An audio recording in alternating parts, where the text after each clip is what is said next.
Olá pessoal, eu tô aqui para conversar com vocês um pouquinho sobre um dos nossos valores na CEL, que é o pastoreio compartilhado. Quando a gente fala de pastoreio aqui, a gente não vai pensar em cargos eclesiásticos, em funções institucionais. A gente vai pensar um pouquinho antes disso, num conceito anterior, que é o conceito da nossa vocação missional enquanto seguidores de Jesus.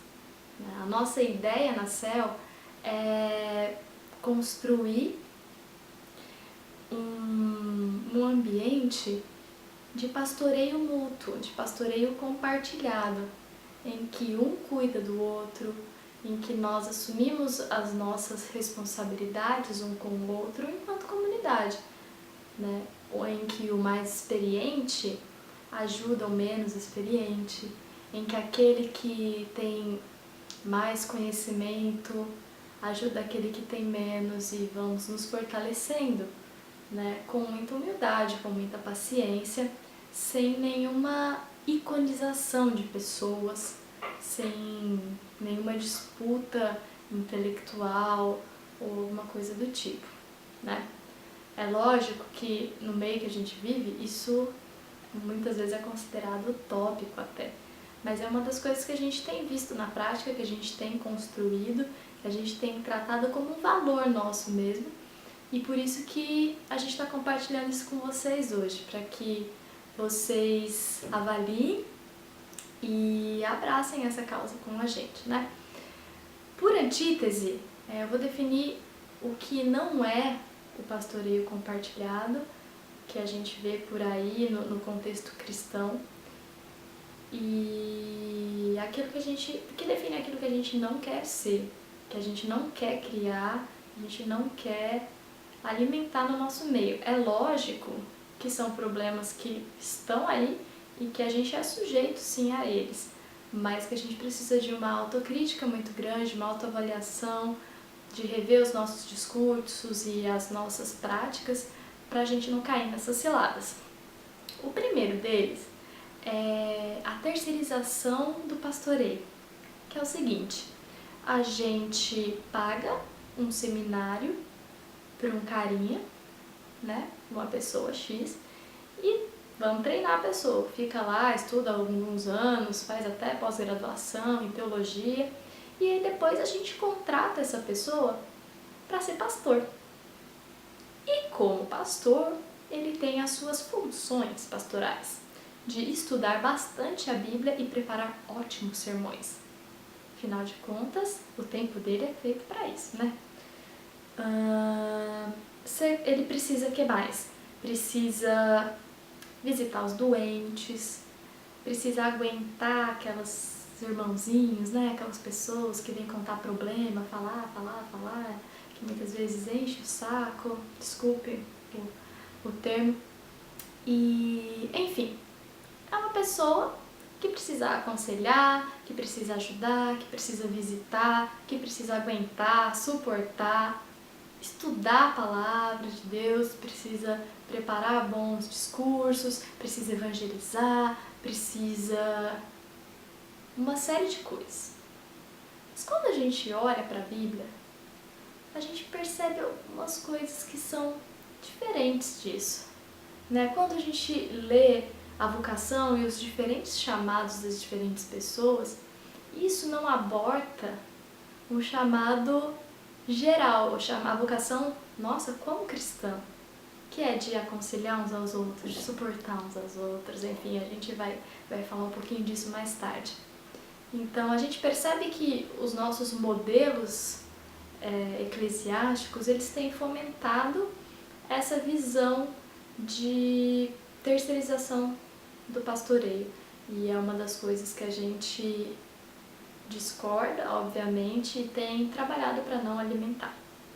O segundo problema é o problema de noção de pertencimento apaixonado a uma determinada instituição ou a uma determinada pessoa, né? Eu sou ovelha do reverendo fulano de tal, ou eu sou ovelha deste aprisco, que é a primeira igreja, blá blá blá blá blá blá blá.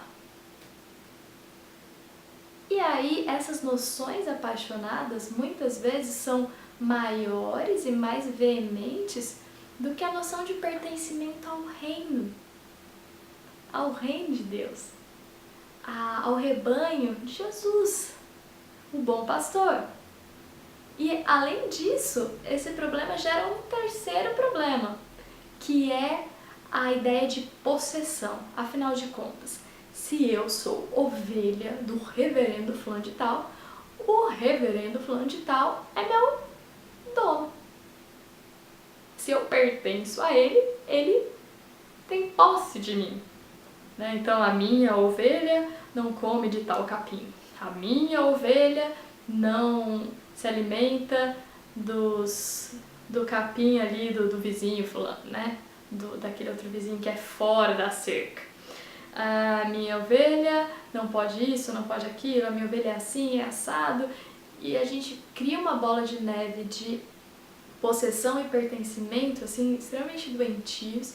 A gente vê por aí uma série de problemas psíquicos gerados nisso, uma série de decepções, de doenças emocionais, enfim, que são decorrentes dessas coisas. Então, a nossa proposta da CEL é lutar contra essas coisas e construindo o nosso contraponto a isso, que é a comunidade pastoral, em que uns cuidam dos outros. Isso não quer dizer que a gente não tenha pessoas que trabalham de tempo integral na comunidade para exercerem algumas funções específicas. É claro que não, né? Mas isso não quer dizer que essas pessoas tenham que pagar o pato, vamos dizer assim, da galera toda.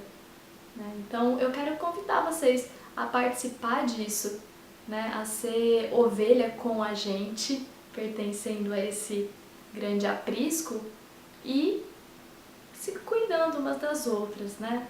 Não enxergando nenhum mérito nisso, de que a gente é grande coisa, afinal de contas somos todos ovelhas, um bichinho assim não muito esperto, né? E esse é o nosso desafio, né? A nossa base bíblica está lá no Evangelho de João, quando Jesus, no capítulo 9, ele cura um cego de nascença. Isso, para variar, já era o maior reboliço ali entre a galera, né? Os judeus e os fariseus principalmente, porque eles estavam querendo incriminar Jesus de alguma coisa e procurando brecha para isso, né? Os fariseus eram os líderes religiosos daquela época. E quando eles vão confrontar o próprio Jesus, Jesus vai respondendo a eles e seguindo essas respostas, Jesus faz uma analogia para falar de si mesmo, que está no capítulo 10, tá? No versículo 11 ele diz assim: Eu sou o bom pastor. O bom pastor dá sua vida pelas ovelhas. O assalariado não é o pastor a quem as ovelhas pertencem. Assim, quando vê que o lobo vem, abandona as ovelhas e foge. Então, o lobo ataca o rebanho e o dispersa. Ele foge porque é assalariado e não se importa com as ovelhas. Eu sou o bom pastor. Conheço as minhas ovelhas e elas me conhecem. Assim como o Pai me conhece e eu conheço o Pai, e dou a minha vida pelas ovelhas. Tenho outras ovelhas que não são deste aprisco. É necessário que eu as conduza também. Elas ouvirão a minha voz e haverá um só rebanho e um só pastor.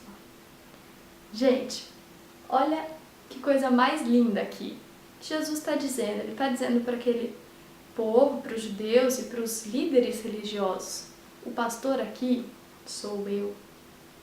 Eu que entrego a minha vida pelas ovelhas, eu que pago o preço por essas ovelhas, que de fato as conheço e a quem elas conhecem. E eu tenho outras ovelhas que não são desse aprisco, que não são desse povo, que não são judeus, que não estão nesse tempo, mas que necessitam que eu as conduza também. E eu as chamarei, elas me ouvirão então haverá um só rebanho, um só pastor. Isso tem a ver com a missão que a Trindade está realizando no mundo, com a missão de Deus Pai, de Deus Filho, de Deus Espírito Santo, de formar um só rebanho. E nós somos privilegiados, somos convidados a cooperar com essa missão de ser ovelha e acolher as ovelhas que estão ouvindo o chamado de Jesus e estão chegando para o aprisco, para o grande aprisco de um único só pastor. E é interessante que no final do Evangelho de João, João relata uma conversa de Jesus com Pedro. Né? Depois que Jesus já morreu, ressuscitou, um pouquinho antes dele voltar aos céus, ele conversa com Pedro e pergunta: Ô Pedro, você me ama? Ah, é?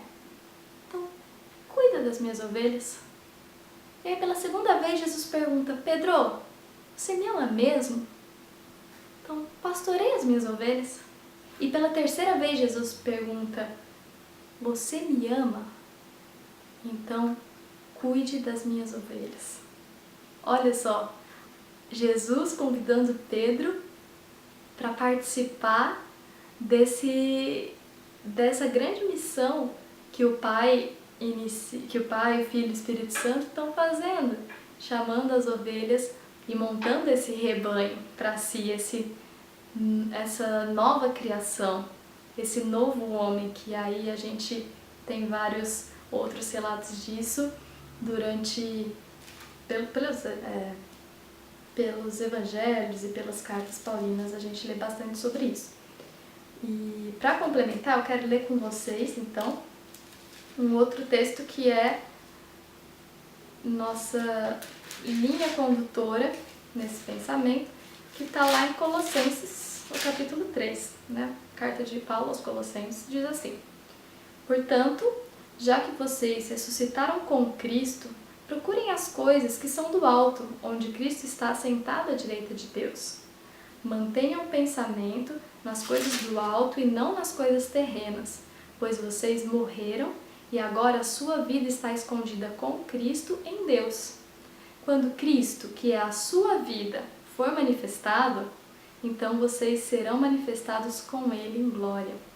Assim, façam morrer tudo que pertence à natureza terrena de vocês: imoralidade sexual, impureza, paixão, desejos maus e a ganância, que é a idolatria. É por causa dessas coisas que vem a ira de Deus sobre os que vivem na desobediência, as quais vocês praticaram no passado quando costumavam viver nelas. Mas agora, abandonem todas essas coisas: ira, indignação, maldade, maledicência e a linguagem indecente no falar.